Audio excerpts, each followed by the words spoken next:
থেকে এসেছেন road side kitchen এই রেস্টুরেন্টটা আসলে কেমন আর বাহারি রকমের খাবার আপনাদের সামনে মানে কন্ট্রোল করতে পারছেন নিজেদের? না আসলে আমাদের কাজই কন্ট্রোল করা। যদি কন্ট্রোল না করতাম, আমাদের কাজটা হচ্ছে কন্ট্রোল করা, মানে অন্যজনকে লোভ দেখানো, কিন্তু আমরা নিজেরা কন্ট্রোলে থাকি। কারণ আমরা যখন কাজ করি একটা কাজ, আমরা বিভিন্ন মানুষের টেস্ট নিয়ে কাজ করি, মানে হাজার হাজার মানুষ আমাদেরকে দেখে। আমরা একটা নির্দিষ্ট পরিমাণ ধরে নিলাম ওইখানে 50% মানুষ আমার টেস্টটা বুঝবে, বাকি কেউ কেউ বুঝবে না। আর কিছু মানুষজন আছে অনেক বিষয় নিয়ে প্রশ্ন করে। আপনারা দেখবেন কি, আপনারা যখন এই ভিডিওগুলি দিবেন নিচে অনেক ধরনের প্রশ্ন আসবে। সেই প্রশ্নগুলিতে যদি জিজ্ঞাসা করেন এই রেস্টুরেন্টে আমরা কয়জন এসে খেয়ে গেছেন, দেখবেন এর মধ্যে 1% এসে খেয়ে গেছে।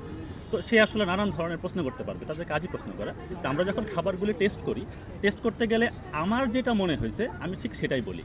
আপনি যদি এই খাবারগুলির 5 বছর আগের গল্প চিন্তা করেন, আপনারা নিজের এই খাবার দেখেনি নাই কখনো। তো যেই খাবারটা আপনি দেখেনি না, এই খাবার সম্পর্কে আপনি প্রশ্ন করার বা ওই যাই আমাদের নানান ধরনের প্রশ্ন করতেছে তাদের সুযোগই নাই।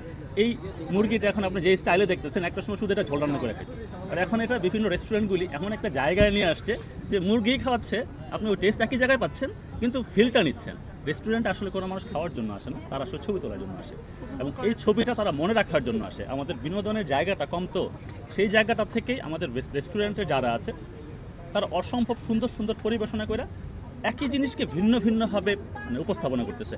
এই জায়গাটার গল্প আমরা তৈরি করি। আমরা যদি বলি আমরা ফুড ব্লগিং করি, সেটা একটা পুরোটাই ভুল ধারণা। আমরা একটা খাবারের গল্প তৈরি করি, সাথে একটা রেস্টুরেন্টের গল্প। সেই গল্প থেকে যারা অনেক বেশি ইন্টারেস্টেড হয় তারা এই জায়গাটা। ভাই আমি একটু দেখতে পাচ্ছি যে আপনার ছোটো ছোটো বালতির ভিতরে আপনার যে কিচেনটা ভরে রাখছে, আপনি রোড কিচেনে আমি দেখেছি, আমিও নিজেও ফুড ব্লগিং করি, আমার পেজ আছে, তো আমি অনেক জায়গায় দেখেছি। কিন্তু বিষয়টা হলো যে আপনার এই যে বালতির ভিতরে যে ব্যাপারটা অদ্ভুত একটা ব্যাপার, এইটাকে আসলে কীভাবে আপনি দেখেন? না, এটা হচ্ছে কি, এটা বাংলাদেশে একমাত্র রোড সাইড কিচেনই আমরা দেখছি প্রথম। এর আগে এই ধরনের ঘটনা কোথাও ঘটে নাই। এখন এদের আমি একটু আগে কিন্তু বলছি যে একটু কনসেপ্টের জায়গাটা তারা চেঞ্জ করে নিয়ে আসছে। আজকে এটা আপনার কোথাও অন্য কোথাও প্লেটে দিচ্ছে, তারা বালতিতে দিচ্ছে। এখন আপনি যদি একটু দেখা চেষ্টা করে যে হ্যাঁ। আচ্ছা মিথুন ভাই ওনার ভিডিওতে একটা ভয়েস ওভার দেয়, ওনার একটা ভাষা আছে, আমরা আজকে ওনার ভাষায় 30 সেকেন্ডের একটা উপস্থিত স্পিচ শুনতে যাচ্ছি। প্লিজ ভাই কথা বলতে না করেন, ভালো চলে আসছে দেখি মনে হচ্ছে চাইলে দিলাম, বাকি খাইতে খুব ভালোই লাগে ভাই। আচ্ছা মিথুন ভাই আপনি উপস্থিত 30 সেকেন্ড আপনি রোড সাইড সম্পর্কে কি বলেন? ওই ভাষায় বালতি ধরেই ভাষায়। Thank you. শুধু নারায়ণগঞ্জ থেকে চলে এসেছি আজকে আমি রোড সাইড কিচেনে, ভাই কেমনে যেন কোন আপনি উঠে দিতে পারেন ভাই প্লিজ।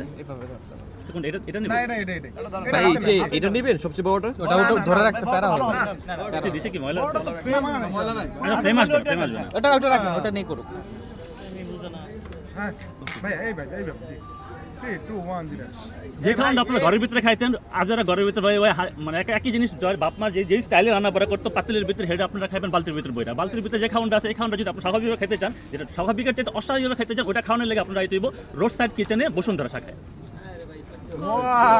ধন্যবাদ ভাই ওই মাসি উঠতেছিল তো আপনার ফেস আরেকটা পাবো ভাই ভিডিও। কারণ কি যে ফেস আরেকবার লাগবে ভাই, ধোয়াটা কিন্তু আসলে খুব প্যারা দিতেছে। রোদ একদিকে রোদ একদিকে ধোয়া। রেডি ভাই কি কইতো কোনটা আবার এই আগে একটা তো আসলে একবার আরেকটা আসে না। আসে না আপনার মতন করে দাও। আপনি যেটাই বলেন নতুন একটা যে খাওয়ানটা আমরা আগে বাপমারা রাইন্দা দিত সেটা আসলে পাইলার ভিতরে লয়ে খাইতাম। পাইলা ছাড়াও এখন একটা নতুন জিনিস আছে যেটা আমরা সবসময় গোসল করতাম, কিন্তু রোড সাইড কিচেন একমাত্র পাইলার ভিতরে খাওয়ান দান বইরা দেয়। এটার ভিতরে মুরগিও থাকে, মুরগির এক ঠ্যাং একদিকে ঝুলে অন্য ঠ্যাং কোন দিকে ঝুলে যায় না। তবে আপনি খাইতে গেলে পুরোটাই পাটির ভিতরে ঢুকবো, খাওয়ান দেয় একই, পরিবেশন করতে ভিন্ন হবে। কোন জায়গায় রাখবেন এটা হচ্ছে বসুন্ধরার এই যে রোড সাইড কিচেন, যেটা হচ্ছে বসুন্ধরার এই সামনে দেখা যেতেছে যমুনা ফিউচার পার্ক। এই যমুনা ফিউচার পার্ক ঠিক সামনেই এই বসুন্ধরার রোড সাইড কিচেনে চলে আসবেন।